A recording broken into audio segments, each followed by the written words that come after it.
merupakan suatu indikator yang digunakan untuk menilai layak atau tidaknya suatu perusahaan atau pabrik yang akan didirikan, di mana di dalam aspek finansial ini dibahas dan dianalisis mengenai kebutuhan modal, sumber diperolehnya modal, dan perhitungan kelayakan finansial. Adapun tujuan aspek finansial bagi perusahaan yaitu untuk mengelola sumber daya keuangan perusahaan dengan efektif, kemudian membantu dalam mengukur kinerja keuangan perusahaan, dan membantu perencanaan keuangan jangka pendek dan jangka panjang untuk perusahaan. Selanjutnya yaitu manfaat aspek finansial yaitu membantu manajemen dalam mengambil keputusan terkait investasi, ekspansi, restrukturisasi, serta membantu perusahaan dalam mengevaluasi kinerja agar mencapai kinerja keuangan dan operasional yang telah ditetapkan. Yang terakhir yaitu kegunaan aspek finansial bagi perusahaan yaitu menetapkan tujuan keuangan dan mengembangkan strategi untuk mencapai tujuan perusahaan. Kemudian mengukur kesehatan finansial perusahaan serta menyiapkan data yang diperlukan pada saat perusahaan sedang mengambil keputusan strategis terkait dengan alokasi dana, proyek investasi, dan lain-lain.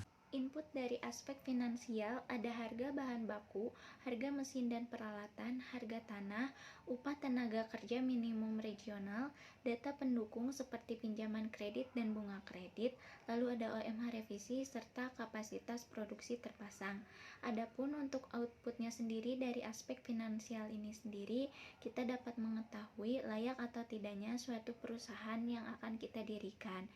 Layak atau tidaknya perusahaan yang akan didirikan dapat dilihat salah satunya dari proyeksi laba rugi, di mana proyeksi laba rugi ini akan menghasilkan laporan keuangan yang menunjukkan posisi pendapatan, biaya, dan laba yang diperoleh dari perusahaan pada suatu periode tertentu.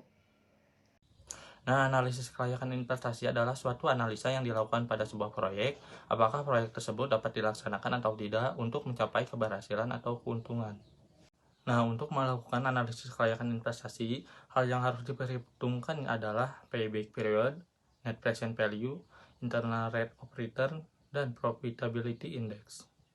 Untuk dapat mengetahui perusahaan tersebut dapat dikatakan layak atau tidak, perlu dilakukan perhitungan mengenai analisis kelayakan investasi terhadap perusahaan, diantaranya perhitungan mengenai net present value dan NPV, yang merupakan perhitungan nilai tunai arus kas dari investasi modal di masa yang akan datang dengan menggunakan tingkat suku bunga tertentu, kemudian dibandingkan dengan nilai investasi semula yang dilakukan. Perhitungan berikutnya mengenai internal rate of return atau IRR. Suatu usulan proyek akan diterima apabila tingkat bunga hasil perhitungan IRR-nya lebih besar daripada tingkat bunga relevan atau keuntungan yang disyaratkan. Perhitungan yang ketiga mengenai payback period atau PP. Payback period atau PP merupakan periode modal kembali atau lamanya waktu yang diperlukan untuk mengembalikan investasi awal atau modal awal yang telah dikeluarkan. Semakin pendek waktu yang diperlukan untuk pengembalian modal akan semakin baik. Perhitungan berikutnya mengenai benefit cost ratio atau BCR.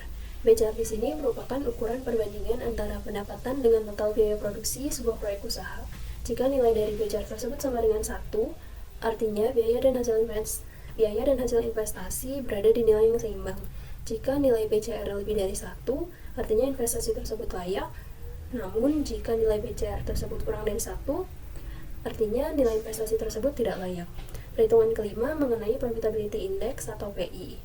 PI di sini digunakan untuk mengukur investasi yang dinyatakan layak atau tidak berdasarkan indeks keuntungannya yang dibandingkan dengan nilai penerimaan kas bersih secara keseluruhan dan nilai investasi saat ini. Jika nilai dari PI tersebut lebih dari 1, maka investasi dikatakan layak karena menguntungkan, namun jika nilai PI tersebut kurang dari 1, maka investasi tersebut dikatakan tidak layak karena berpotensi merugikan.